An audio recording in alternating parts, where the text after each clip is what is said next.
Alright, so I just wanted to make a short video to show a couple important techniques that I teach when I'm teaching someone how to use a reacher.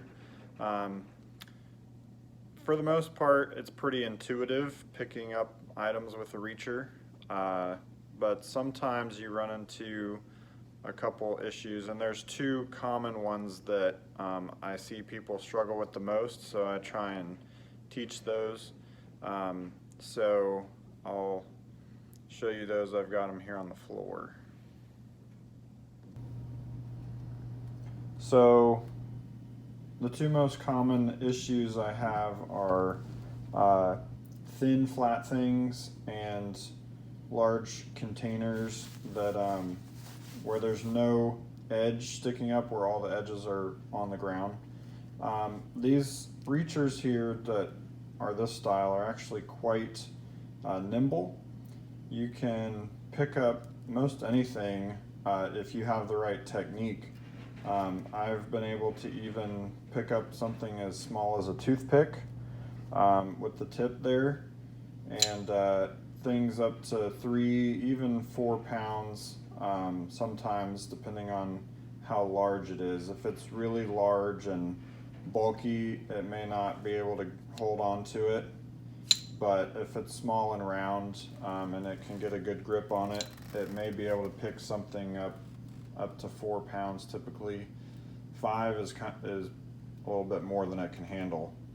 So say you drop your phone on the ground and you're trying to grab it, but it just doesn't want to grab the edges of it, and you're just kind of chasing it across, or it just keeps slipping out like that.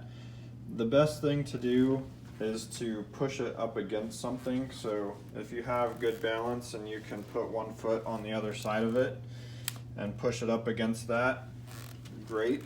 If not, if you don't have the greatest balance, maybe slide it over to the wall where you can push against it, and you really want to get that bottom claw up underneath and just kind of get it up underneath like this until you can get a good clamp on it. And then you want to pull that trigger quite firmly because these smartphones are a little bit heavy and they can be really slick as well. So if you don't have any sort of case on there, the glass may be pretty slick.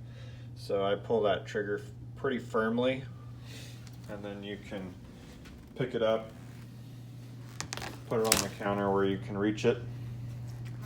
So then say you drop a Tupperware container and it lands open side down, and there's just not any sort of good area where you can really get a good grip on it.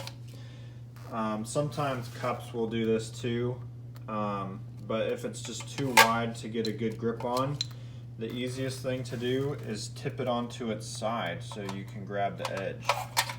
So obviously I'm on carpet, that's pretty easy. Sometimes it's a little harder than that. So if that's the case, again, use the foot trick, and maybe you can flip it over somehow, and then you can more easily grab the edge and pick it up.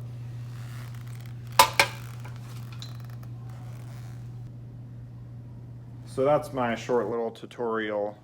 Those two little tricks, pushing it up against something and flipping it over so you have a different side exposed that you can grab the edge of. Those two tricks I've found work for nearly everything you need to pick up. Of course, really tiny objects take more dexterity, and if you have something like a trimmer, that can make it extra difficult. So really, practice is useful. I've been doing this for a while now, so I might make it look pretty easy. But if you just put some items down on the ground or even on the countertop, you can practice picking them up, and you'll get good pretty quickly. It doesn't take much practice. So good luck.